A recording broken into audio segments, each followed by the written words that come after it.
So, welcome, Cathy. It's week 5. You've done 5 weeks. You're into your 2nd month of carnivore, and you almost didn't wanna show up today. I mean, you gave me the option. It's not like it's not like you wanted to get out of it, but you were like, "I'm not super cheerful today." And I thought, "Let's be super authentic and just it's not always gonna be pretty, even though you look very pretty today, and that color looks great on you." Good. It's not always gonna be a pretty you know, we don't want people to think that going carnivore is a magic thing where you never ever have difficult days, so thanks for showing up even though you weren't feeling in tip-top shape today. Tell me what's going on. Yeah, so viewer discretion is advised. I'm feeling grumpy. I'm feeling a bit grumpy today. But I think it's been like a massive since we started carnivore, I say we, keep it on the journey with me. But it's been a massive time in my life, but personally and professionally. And then the last couple of weeks have been manic. I've been doing mad hours, like really mad hours. Like I love everything I do. Like I'm not moaning, I'm not complaining. But at the same time, I'm pretty exhausted. Like the last couple of days, I felt really, really tired. Um, You've and just done a book launch, haven't you? yeah, we just done a book launch. And a number 1 best-selling author, so congratulations. It went number 1 on Amazon. It did. Thank you so much. And that was amazing. And so we've got such amazing authors in the book. I'm so, so pleased for all of our authors because they've really been very vulnerable in the story. So it's a lot of responsibility to make sure we deliver on those sorts of things and get their visibility up. And also for the world, it's so, so great. But also like the kids have been sick, as you know, for the last 2 weeks. And I've been like, and then one kid came home from camp sick. So I just got the other two healthy. And then one comes home from camp sick and like, oh, and then I woke up a couple of days ago and I had a sore throat, a dry throat. And I thought, I need to up my fluids. I need to do this. I need to do that. And so I think I'm just a bit like exhausted and run down. Yeah. But there was a couple of things happened which have been interesting. So a little bit of, what can I say? I'm not held captive like I was regarding the food noise, the food chatter. But because I was feeling so low, and I don't do well feeling low. I don't do well tired. I like to be upbeat. I like to be high vibe. I like to be all of those things, which is why I like texted you this morning. I had to take my son to the dentist. I went, I'm not sure you want to interview me today. I am not high vibe today.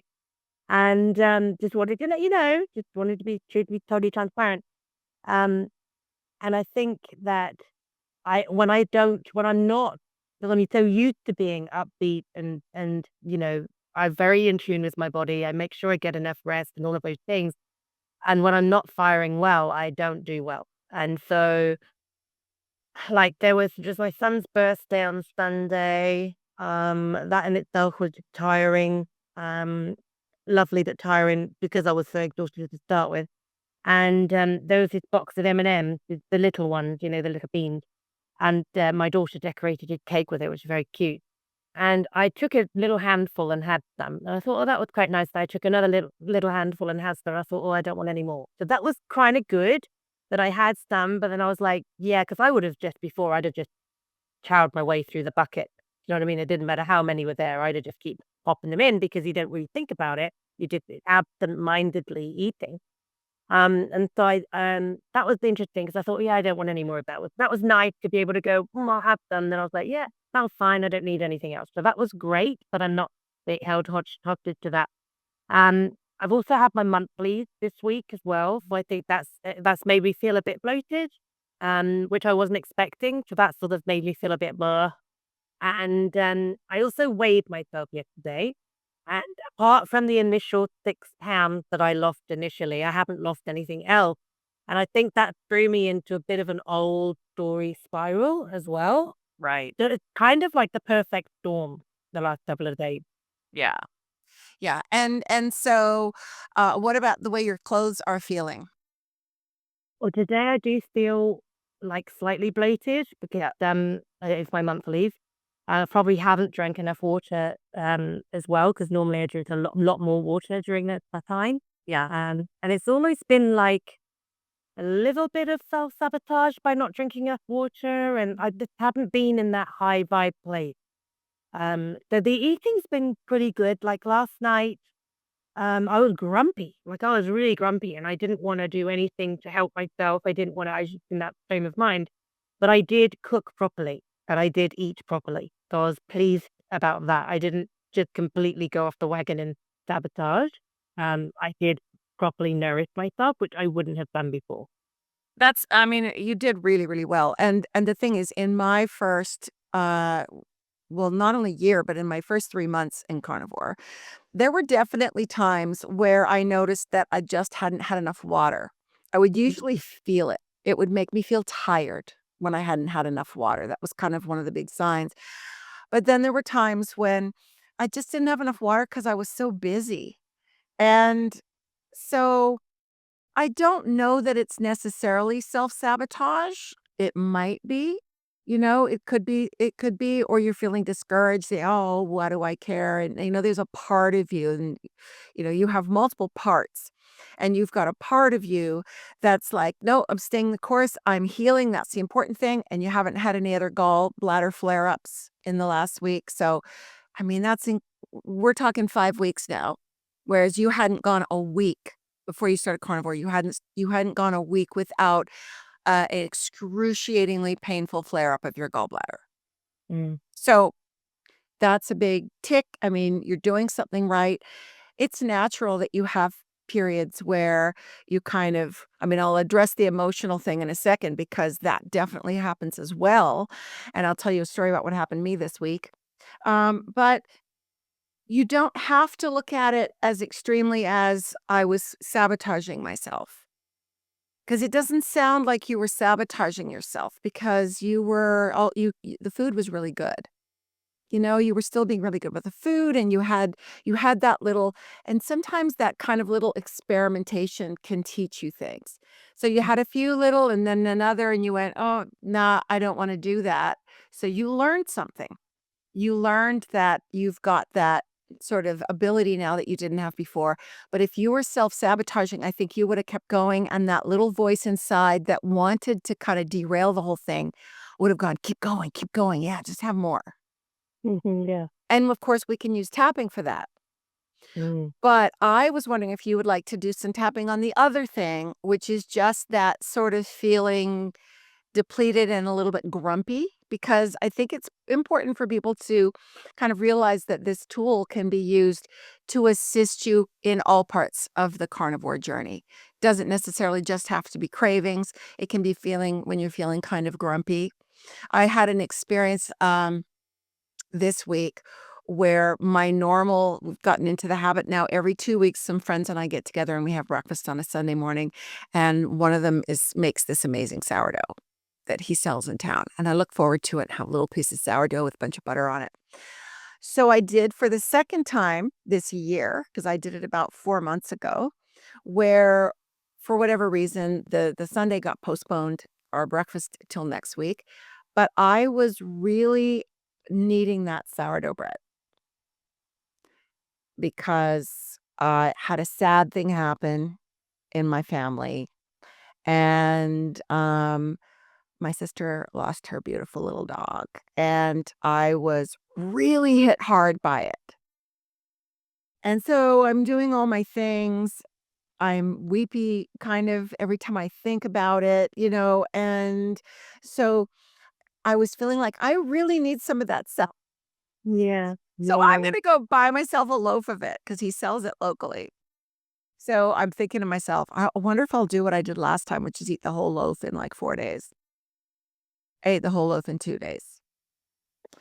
And I didn't tap on it because part of me just kind of thought, I know from when this happened before that this is not going to be a slippery slope. This is a one-off.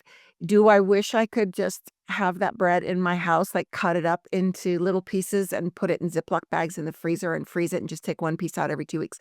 Absolutely, I wish I could do that. But because of what was going on this week, I just wanted that sourdough bread, and I in a way, I kind of thought to myself, "Well, it'll be gone." and I won't buy it again. It might be 4 or 5 months again before I do that same thing again. And I probably will do that again in a few months, because the downside of it was, yeah, I felt kind of bloated because that was so much bread. Um, and but it did kinda make me feel a bit better. I mean, Mhm. it was kind of comforting and made me feel good. If it was something I was worried that I was gonna do that again next week or the week after or again and again, I would definitely tap on that, but I'm not worried about that because when this happened 4 months ago, I didn't, it didn't change anything. And definitely one of the things that I knew was that I had to drink a ton of water or it would be a disaster in my, like, bowels. Because suddenly you have carbs and you haven't had enough hydration. So I got super intentional with the hydration. It's like, if I'm gonna do this and basically on purpose go there with this because it's making me feel better. Because it's like, and I know this is a one-off, I'm just gonna drink enough water so this doesn't cause a lot of damage. It was definitely something my body didn't love. It wasn't as bad as it would be if it was something else that I'd eaten. Like, I know that this particular bread doesn't cause enormous bloating and problems, but when you eat a whole loaf in 2 days, you've got repercussions, and definitely my digestion had to kind of, compensate. Um, not looking to do that again. I mean, I get it. I assume it'll probably happen again in 6 months or a year or something like that. I'm not really concerned about it. But because it was grief, I think that was the main thing, because it was Mm. grief, and I've got a workshop coming up, uh, focused on anger, grief, and shame, and those specific issues because they're kinda different to a lot of other things, and you have to handle them a little differently, and the thing about grief is we don't tap to get rid of grief. With grief, we're just sitting with it and allowing it and just kind of giving ourselves permission to lean into it and feel it. That's how you do grief right, and you can use tapping to help you lean into it, but I was leaning into it. I was doing a good job of leaning into it, so I didn't need to use the tapping to kind of do that. So, with that being said, and it could be that it's your period that's, you know, most likely kind of causing this emotional stuff, but all the stress from just all the work you've been doing with the book launch. Now, as far as before we tap, are you okay with doing a bit of tapping? Yeah, sure. It's interesting while you were talking though, because a bit of clarity came to me while you were discussing that. And I obviously leapt straight into this. Anybody who's been watching the journey knows I just went, okay, Naomi, I'm doing it because you said I would do it. And I know you, we've been friends for a long time, and I know you have extensively researched this. So I've been really lazy and just basically relied on your research and you telling me I've been very, very lucky to have you on my journey. And you saying, you need to do this, don't do that. You need to do this, you need to have this, and make sure you're safe and do this and do that. But I just done it because I didn't have the energy, the capacity, the bandwidth mentally to take it all on board like you'd had. So I just fell in because of your friendship with me. And what's interesting though is over this last couple of days, and what occurred to me while you were speaking is a thought that I had yesterday when I was feeling quite grumpy. And it was, when I normally feel like this, I normally have this, which might be Cape or Danish or that self-soothing that you were talking about. And I was kind of like, I don't want to have that. But then what do I do? I feel like this. And one of the things that I did do is I had some beautiful pate. Yeah. And it was, I believe, chicken and cognac. Because I'd rather have the alcohol than the veggies, because some of it was with beetroot and some of it, and I thought I don't want to do that right now. Was like having a little bit of alcohol. And so I had that. So I think it's also about preparing yourself for the mental, emotional moment that before. And the interesting thing in those moments was I didn't want, we had cake, like it's been my son's birthday. Cake is in the house. Yeah, right. But I didn't, I looked at it, but I was like, I don't want that. I know my body doesn't want that. I know if I have that, it's going to have such an effect on the ecosystem that I have built over the last 5 weeks that I don't want to unbalance that. Do you know what I mean? But I do think I'm going to have to think about how I nurture myself through those lower moments. And that's what I wanna show you how to do with tapping. And so one of the most important things with tapping that sometimes people don't understand, when they first come to it is they come to it with the idea that I'm gonna tap to get rid of, right? So get rid of those, the grumpy feeling. Let's just start super simple, the grumpy, that feeling of the thing that made you need to self-soothe, Mhm. right? So what is there a sentence that encapsulates that feeling of the grumpiness? Was it like, "I'm tired, I didn't lose the weight that I thought I would lose, I didn't, I deserve a treat, I'm really stressed, this book launch was so big." Like, what was the actual thing that you were needing that ideally you would have reached for the cake? What was that? What was the self-talk? It was, I'm exhausted, like I'm depleted, depleted, and I don't like feeling like that. Actually, I mean, it can be, I can spiral pretty quickly if I don't reverse it. I mean, last night I did my gratitude diary. Grumpy but grateful, right? I still did the things that I know are good for me to keep me to reverse it, to reverse where I'm going. Right. So yeah. So you have 2 parts of yourself. We all have multiple parts, but you had 2 parts that were kind of in play in this particular case. There was the part that was feeling, tired, depleted, and then there was the part that said, "I don't like feeling this way, and so I'm gonna keep doing my things," my gratitude journal and stuff like that. So what happens is a lot of times when people tap, they tap for this part that doesn't wanna feel depleted, and so they're trying to get rid of the depleted feeling. Whereas the best thing to do is tap for the part that feels depleted and give it a chance to just express how depleted it feels. You know? Yeah. Because And then, that's but where the soothing is. That's where the soothing comes in. I think there's a lot of particularly primary carers as well, because obviously I've got all my kids who still need me to show up every day, and their dad's only home 12 weeks a year, so it's a lot. And it's when do we get that opportunity? And we do try and carve it out. And I know all of the logical things, but it trying to find that balance and trying to find that moment um, of rest, of of nurturing the depleted side of you, because being a parent, children are the way they are. My kids are pretty good, but they're still kids and and it's trying to nurture that part of you can be challenging. How right now when you tune in, give yourself permission to go there, to tune into that depleted feeling, and I'm a primary carer, and it's all up to me. And what's the intensity or the level of sort of depleted that you feel right now?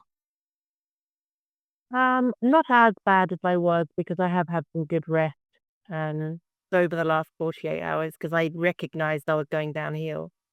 But it's a lot. I mean, there's a lot of responsibility. There's a lot of showing up. There's a lot of, and sometimes you just trying to find a pocket of time that just for you that you don't have to be anything to anybody in that moment.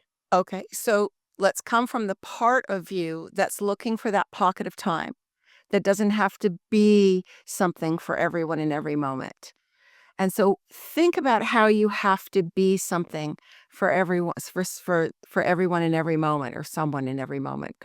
How did you say it? So think about the did you say the responsibility? What was the word that you used?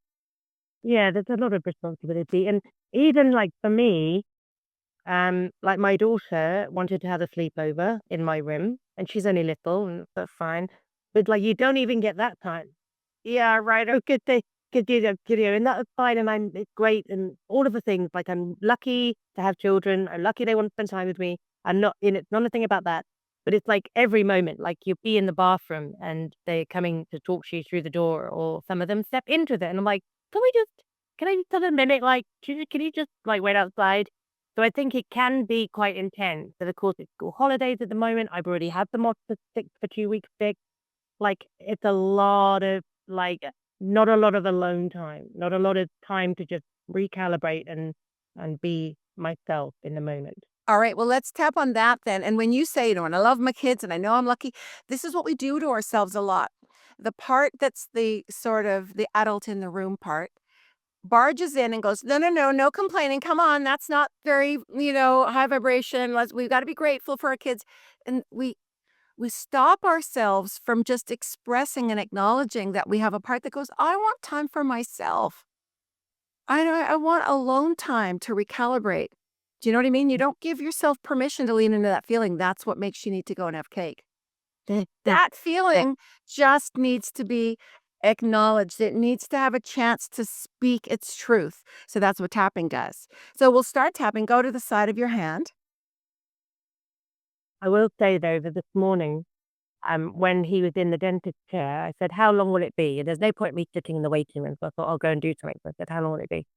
And she said, "Half an hour." I thought, "Great." And I thought, "I'll go and do the shopping." I thought, "No, I won't. I'll just mosey for half an hour and just look at things without being asked 11 questions a minute." But in 15 minutes, he was done. Ha! Well, I was glad I had the 15 minutes because they phoned me and they said, We're finished." I was like, "Okay." So I was like, I'm glad I took those 15 minutes just to mosey and just to look around without doing chores. That was great that you listened to yourself. You listened to that part of you. And that's what I'm trying to do is get people to listen to that part of you. And tapping's kind of a bit of a formal way to do that. So repeat after me. Even though I don't get enough alone time Even though I don't get enough alone time to just recalibrate, to just recalibrate, I accept myself anyway. I accept myself anyway. Even though I don't get enough alone time. Even though I don't get enough alone time, I only had 15 minutes when he was in the dentist. I only had 15 minutes when he was in the dentist. I accept myself anyway. I accept myself anyway. Even though I don't get enough alone time. Even though I don't get enough alone time. Even when I try to go to the bathroom, Ew, that's like the bathroom. I deeply and completely accept myself. I deeply and completely accept myself. So just lean into that feeling. We're letting that feeling speak. I don't get enough alone time. I don't get enough alone time. I don't get enough alone time. I don't get enough alone time. I need time to recalibrate. I need time to recalibrate. There's always someone who needs something of me. There's always someone who needs something of me. So I don't get enough alone time. So I don't get enough alone time. I need more alone time. I need more alone time. I need to recalibrate. I need to recalibrate. I just need time alone. I just need time alone. So this time as we go through, I just want you to notice if any other that part starts to speak up when you start tapping and giving it a voice. So if there's anything else, even if it's random and doesn't have anything to do anything, just tell me. I don't get enough alone time. I don't get enough alone time. I try to get alone time, I try to get alone time, but someone always needs something from me. but someone always needs something from me. So I don't get enough alone time. So I don't get enough alone time. And it's been so full on the last 2 weeks. It's so full on the last month. 2 months. Oh, okay. Hmm. And the kids have been homesick, The kids have been home sick, and now it's school holidays. and now it's school holiday. So I don't get any alone time. I don't get any alone time. And I really need alone time And I really need alone time just to recalibrate, just to recalibrate, to show up better for myself and for them. to show up better for myself and for them. But I don't get much of that time. But I don't get much of that time. And I need that time. And I need that time. But I don't know where I'm going to get it But I didn't know where I'm going to get it because I'm the primary caregiver. because I'm the primary caregiver. I wish I had more alone time. I wish I had more alone time. How do those words land? Are they kind of feeling like that's hitting the nerve? We want to hit the nerve on purpose when we tap. Well, here's the irony of I can only speak to being a mother, so I'll speak to being a mother. And when I think of having alone time, I think, well, I don't want to be alone all the time, or because I like spending time with the kids. But it's just that sort of it's a complex thing because, I would like to have rest where I am. I don't want to have to leave and be desperate to get rest. I like to be around my kids. Yeah. Even though I like to be around my kids, I like to be around my kids. I still need rest where I am, I still need rest where I am. and I deeply and completely accept myself. And I deeply and completely accept myself. Even though it's a complex problem, Even though it's a complex problem, because I like my kids. because I like my kids. I like being around them, I like being around them. but I need my rest too. And I need my rest too. I'm just letting myself express this, I'm just letting myself express this. and I accept myself. And I accept myself. Even though it's a complex issue, Even though it's a complex issue. because I like being around my kids, Because I like being around my kids. but I don't get enough alone time either. But I don't get enough alone time either. I deeply and completely accept myself. I deeply and completely accept myself. It's a complex issue, It's a complex issue. and that complexity creates stress And that complexity can create stress. because I like spending time with my kids, Because I like spending time with my kids. but I really wish I had more alone time too. But I really wish I had more alone time too. I wish I could just rest where I am, I wish I could just rest where I am. but they usually need something from me But they usually need something from me. because they're kids, Because they're kids. and I'm the primary caregiver. And I'm the primary caregiver. That makes it a complex issue, That makes it a complex issue. and that complexity might be part of what's causing me stress. And that complexity might be part of what's causing me stress. And maybe I can't solve this, And maybe I can't solve this, but I can express it. but I can express it. Maybe there's no easy fix for this. Or maybe there's no easy fix for this.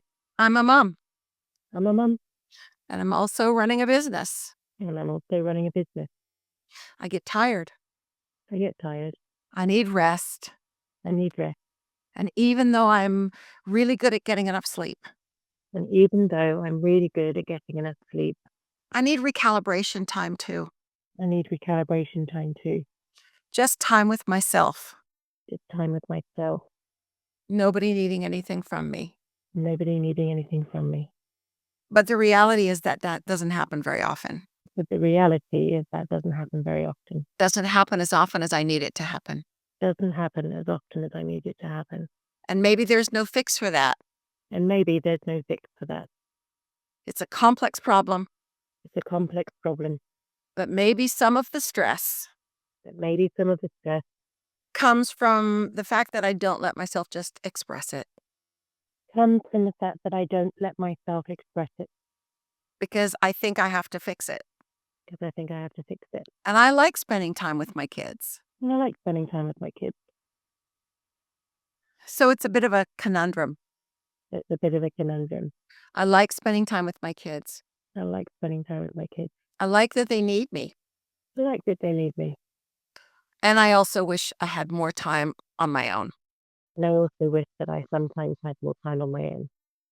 And maybe there's no solution And maybe there's no solution except to just give myself permission except to give myself permission to acknowledge that this is how I feel. to acknowledge that this is how I feel. I wish I could have more time on my own I wish I could have more time on my own and not miss any time with my kids. and not miss any time with my kids. I wish I had more time to recalibrate I wish I had more time to recalibrate and I could just rest while I'm with them. and I could rest while I'm with them. And I'm allowed to wish that, And I'm allowed to wish that, even if I don't know what the solution is. even if I don't know what the solution is. Okay? Checking in with that. How does that feel when you said that? Yeah, that felt good. Yeah. Just acknowledging. A lot of times we think, well, I'm not really allowed to acknowledge that this is stressful because there's no solution. And you don't realize that just tapping on the fact that there's no solution reduces the stress. It helps you just cope, you know? It's like, well, this is how it is. Literally the only thing you can do is relieve some of the pressure, the stress by just acknowledging it. Mm, So, and in terms but I mean, even having said that, and you can what you can do is when you tap on your own, for example, you go into the bathroom and one of the kids follows you in and, wants to ask you a question. Remember you saying a couple of weeks ago that your daughter said, "Can I have a bell?"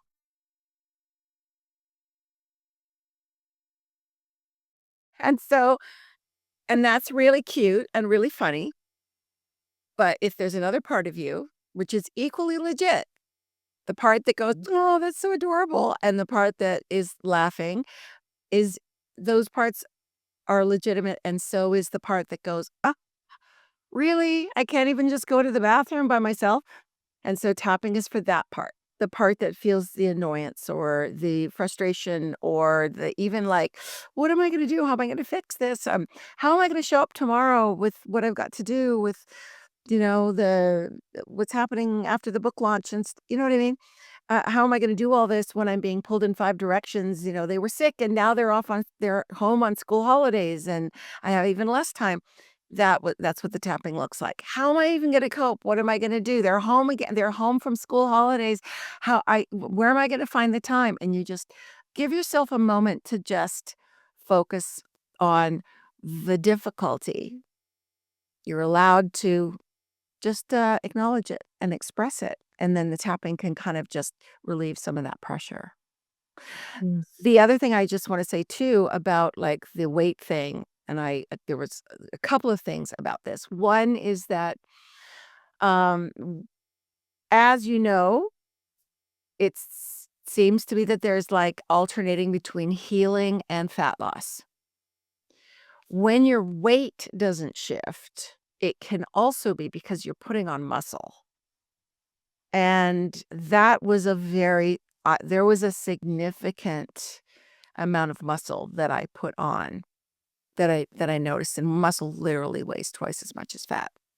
Mm. And when you're running around the way you are after all those kids, and when you're also carrying the extra weight that you're carrying, you're actually doing more strength training, like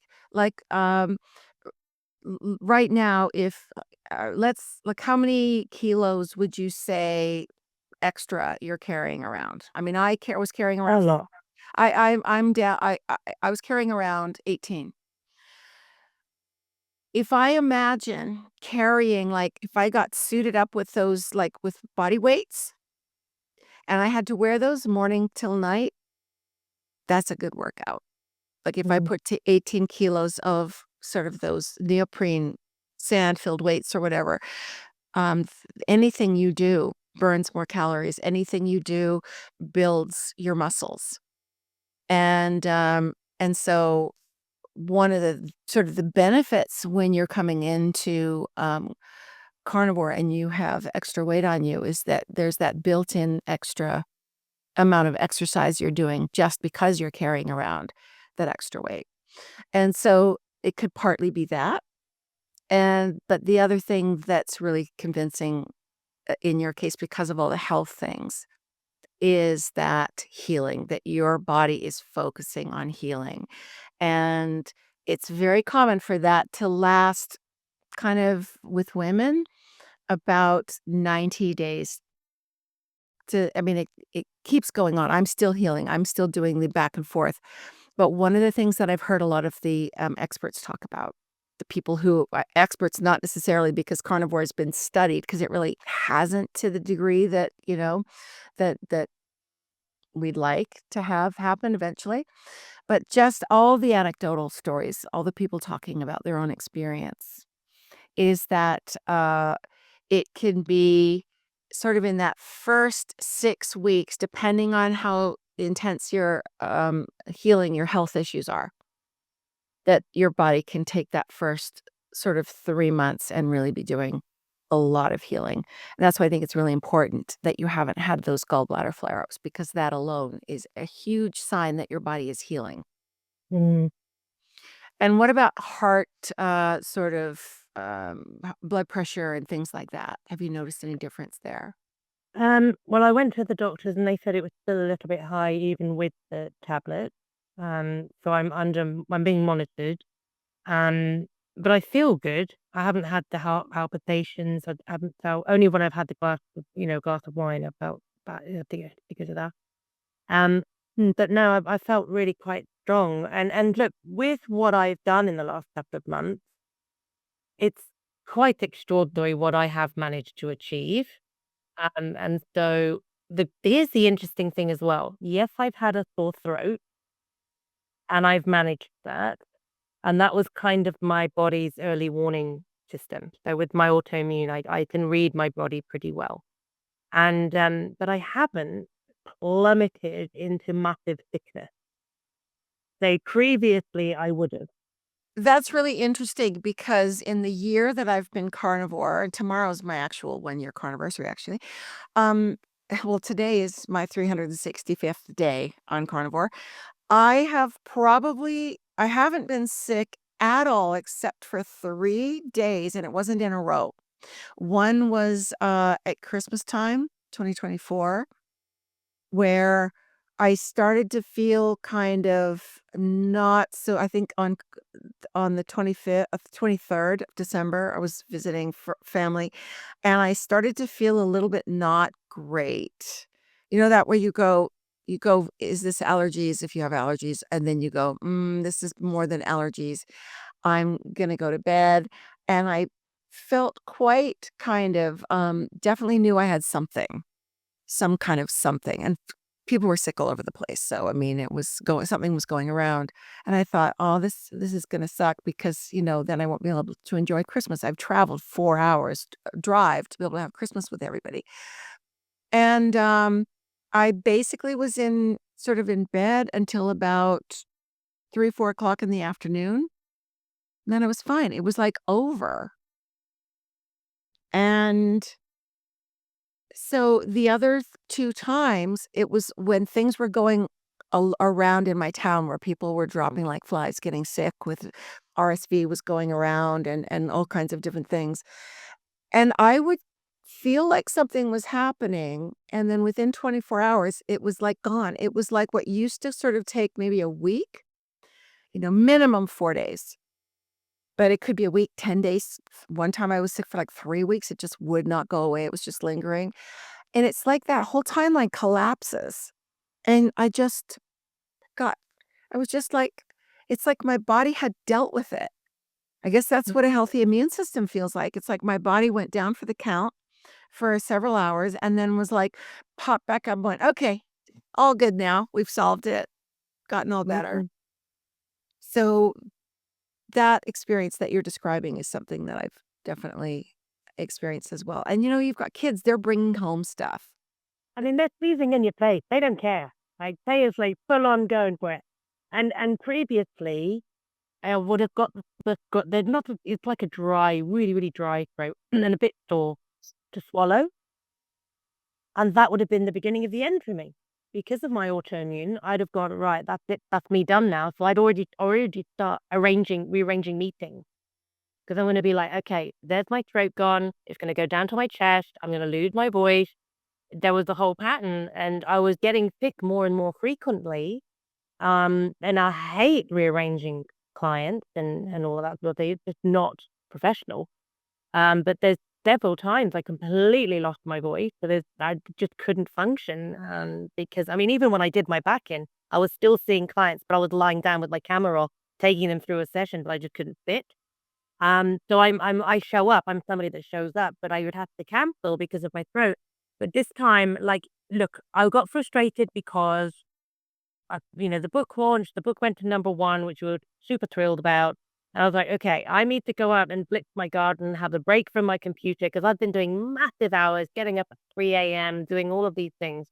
And I thought I need to get away from my computer. I need to be in the garden. I want to clear it up before Ian come times with at least, you know, livable because we've blitzed the house and it all went outside. So I want to clear it all up.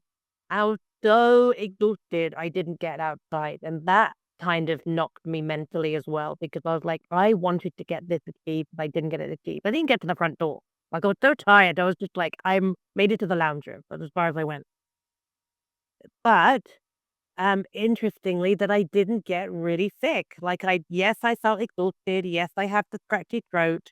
I didn't stop. I mean, I slowed down significantly, but I didn't stop, and it didn't knock me out for a week, which is really significant for me because of my autoimmune. If previously it would have been a whole cycle down. And up until this point, actually, I was just speaking to somebody about it this morning. The first half of this year, I was hit with a lot of illness. Like I was, every 3 weeks, every 3 or 4 weeks, I was sick because the kids all get it. They play tag, and but now it was interesting that I didn't go downhill. I mean, that yes, it was unpleasant, and yes, I did have a throat treat one day so I could get through my meeting because my throat was a little bit, vulnerable. But I'm still on my feet and I'm still going. So that's interesting. That's interesting, and one of my 3 days where I felt like I was this would have been something worse if I wasn't on carnivore, was about 2 days ago, where I was in my car and I was driving home, and I was aware that I wasn't feeling tired like I had for the previous sort of 2 days, and it suddenly occurred to me, I know why I was tired. I was coming down with something because I'd had a couple of friends like, "Oh, did you get that thing that's going around? It's, really crazy." And I was like, "Maybe I did. Maybe that's how I experience being sick now, is I just feel tired for a couple of days." And I don't know why I feel tired. I mean, I was kinda grieving, for my Mm. sister's old dog, my dog nephew. Um, he was so special. God. Anyway, so there was that, but it was different. It was like a physical thing was happening. And so that's another thing that I wonder, that exhaustion you were feeling. We always look for those reasons, like maybe I'm sort of exhausted because I've been working really hard or not sleeping or something. You don't realize, well, your immune system might be fighting something off. But when you have carnivore, like I almost wonder how many times I contracted something over the last year and I didn't even know I had contracted something. Mm. I'm just like, oh, I don't have as much energy today as I did the day before. That's weird. I slept fine last night. I also noticed that there were 2 or 3 nights in a row when I was sleeping, like, my sleep has gotten amazing on carnivore. Amazing. I mean, oh my gosh, I'm back to teenager sleep. It's incredible. Like, I thought I was saying goodbye to sleep. I would be waking up and just sleeping lightly all night long. So that's really, really cool. But but it's almost like my standard 8 hours that I've needed my whole life had dropped back to, like, 7.5 hours. Like, I would wake up and go, "Why did I wake up so early?" And then I'd count, and I go, "Oh, well, I have had 7.5 hours." And I've heard of people needing less sleep on carnivore. So in the last couple of days, I was sleeping, like, 8.5 or 9 hours. That was another big clue. My body's fighting something off. Mm. So it's just interesting, that whole immune thing, your body's kinda working the way it's supposed to in terms of being scaffolded for your immune response.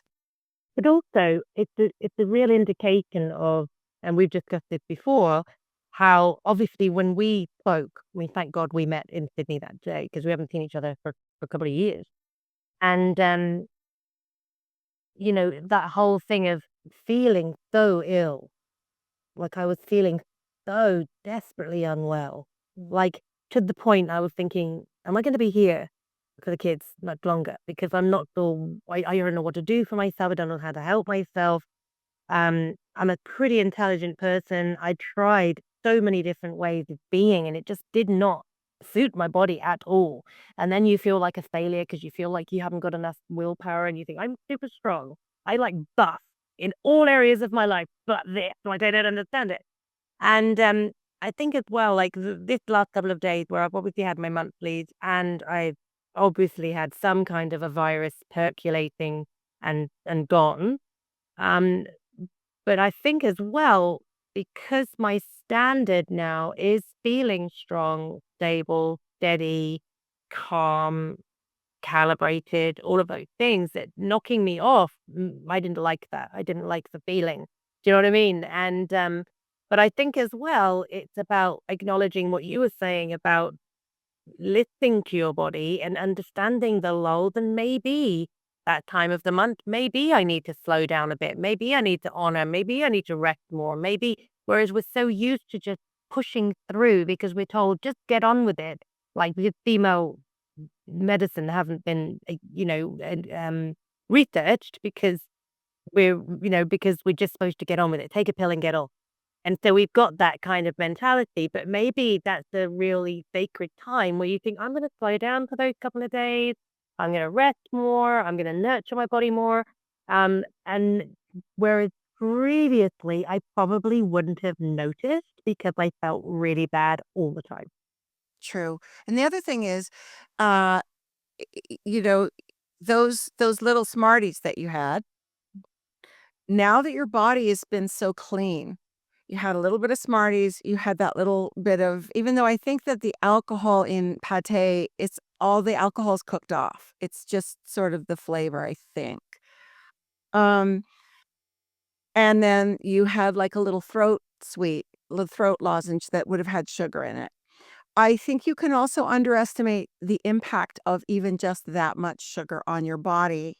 And so it is possible that the bloating that you feel, because it's happened at the same time as your period, right?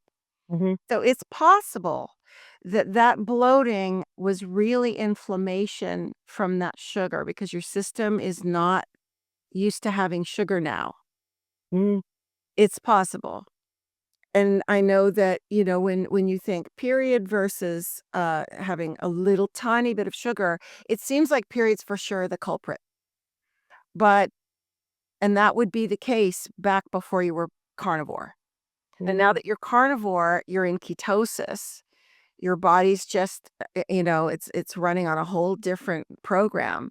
And now that little bit of sugar, it's not a little bit of sugar. It's actually can be quite impactful for your body. It wasn't impactful in terms of you didn't go down the slippery slope. You weren't tempted to eat the whole thing the whole container of them. So, yeah, that's totally awesome, but you might be underestimating the impact that just that little bit of sugar had on your body. That is just something to kind of, again, that's part of the learning in terms of, like, when you're on carnivore and you do experiment with different things at different points and you just say, "Can I do this or not? Can I do that or not?"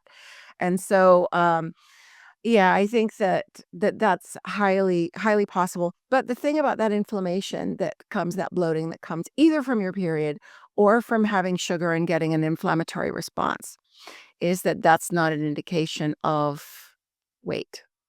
You mm, know, it's temporary kind of water weight gain. Basically, it's your body holding on to fluids to try to buffer yourself against that attack that it's perceiving.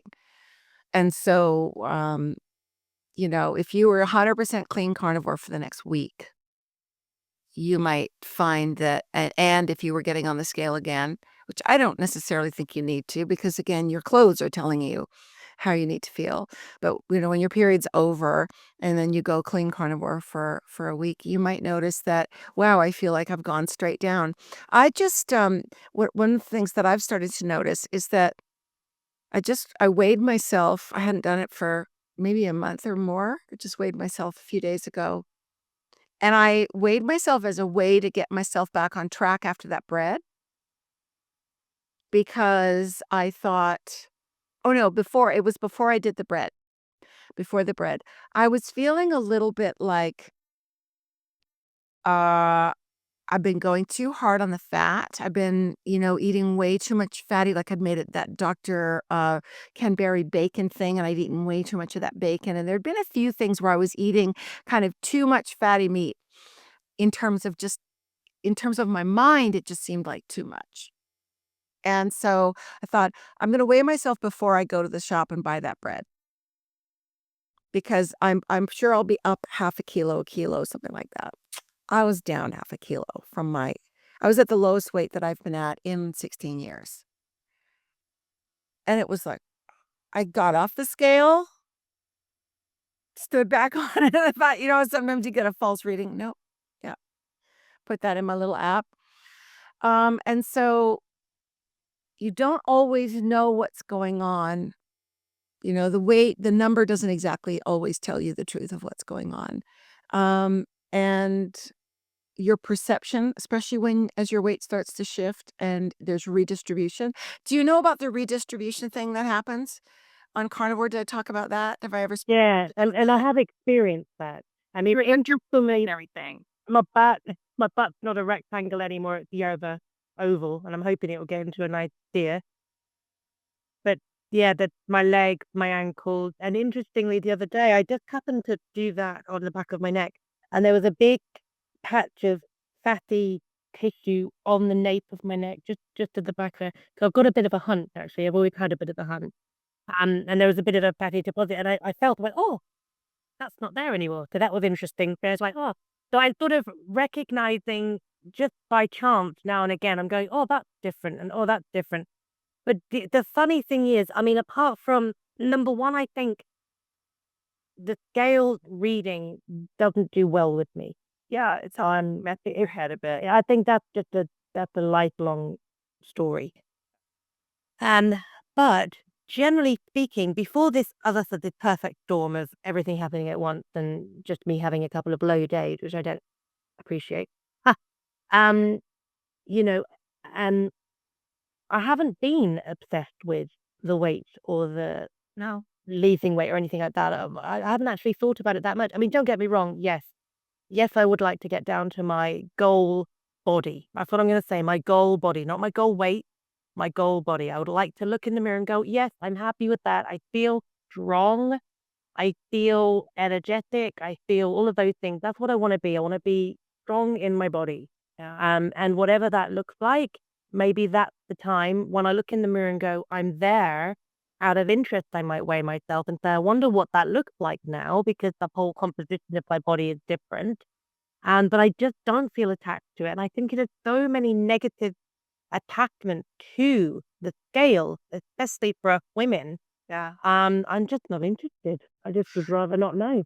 Well, you can use tapping for, like, if you do get on the scale like you did the other day and you don't see what you wanted, instead of immediately covering it over with, "Oh, I don't believe in this, I don't buy in it," feel into if it's actually triggering a part of you. And then if it is, it's a little tiny voice that just goes, "Even though I'm disappointed and pissed off that didn't say something a lower number, I accept myself anyway." You know? I'm disappointed. This part of me says it might be 5% of you that's disappointed, Mm, but it's like I always give the example, if you have a little piece of sand in your shoe, what percentage of the sole of your shoe is taken up by a piece of sand? One piece of sand. How comfortable is it to walk? You know? mm, So even if that little voice is just tiny, tiny and going, I wanted it to be more than I wanted it to drop down more and I'm disappointed. You just lean into that and go, I'm disappointed. I wanted it to be more. And then it expresses it. It's like you open the valve and you let that pressure out. You can go on and not worry about it. And then it doesn't kind of cause you. That's the stuff that builds up, that creates that need to self soothe using the old strategies mm, with food. So, I think that it's definitely good to try to find a strategy so it used to be cake. Now it can be something else. Maybe it's some butter, something like that. Um, but I also think tapping gets rid of the reason you need to self soothe rather than looking for additional strategies to self soothe. You know what I mean? Or carnivore strategies. the positive thing was pretty, like, as I said, like the last 48 hours been pretty intense in different ways. And I didn't jump off a wagon. Where before it would have been like, well, that's it now, we're done. We're done. I just go back to the way it was. And it wasn't that. So I think there's a lot foundation there. Yes, strong enough foundation that Yeah. the roots are good, which is encouraging. And the foundation comes from experience. You have experienced that your gallbladder pain has gone away. You've experienced that you're noticing places on your body where there was fatty sort of deposits that feel different now. Your clothes feel different. Your mood is more even, and that experience you've never had before because when you've done weight loss before, as we've discussed in another video, and myself the same, the only benefit was that I was skinnier. I wasn't feeling happier, I wasn't feeling well, I wasn't feeling satiated, I wasn't feeling healthy, I wasn't feeling energetic, I was probably feeling cold, miserable, sorry for myself, busting to get off this freaking diet so that I could go back to eating normally, like, "Oh, let me get to my goal weight so I can, like, go back to eating crap," you know? And so, when there's no deprivation and you're feeling really good, your body feels healthy, it is a new baseline, it is a new foundation, a new normal. So, this past week was a really good testament to that and to the results that you've achieved by being so consistent for having done your first 30 days. That first 30 days set you up now. Life can happen to you. So, you're over the honeymoon stage of carnivore, and yet you still have that foundation, and that's what's gonna carry you through the long term and set you up for all those just compounding gains that are just gonna keep happening and keep coming. So, how are you feeling right now? Do you feel a bit more hopeful, a little bit more? Yeah, I mean, I'm looking forward to what we're discussing on my 90th day. That's what I'm looking forward to, and look, even through my grumpy 48 hours, I've still been self-talking. I've still been going, "Yes, but your body's healing. Yes, but this is a light change. Yes, but it's gonna happen. Yes, but be patient. Yes, but be kind." So I've still had enough energy to be able to coach myself a little bit as well, whereas before I wouldn't have. I'd have fluttered. Yeah. And you can always still reach out to me. It doesn't, have to be just when we see each other in the video. You can just reach out and just say, "I'm feeling discouraged," or "I'm feeling low energy," or, "What are some strategies?" I'm here for that, all right? Make sure that you keep that awareness kind of over here, all right? Thank you. Okay, well, thank you so much. Thanks for showing up even though you were feeling not your usual bubbly self, and, hopefully, some of the things we've talked about will help you sail through a little bit more easily the next week. And congratulations again on your book, and, we wanna tell everybody the title so that they can go look at it on Amazon? Sure, it's the Backyard Peace Project, and it's a really beautiful, amazing collaboration of very courageous stories. I'm very proud of it. So I think it will be life-changing if you get a copy. Oh, awesome. Awesome. Well, I look forward to seeing it myself. I'll get a signed copy when I see you next. All right, have a great week, Kathy.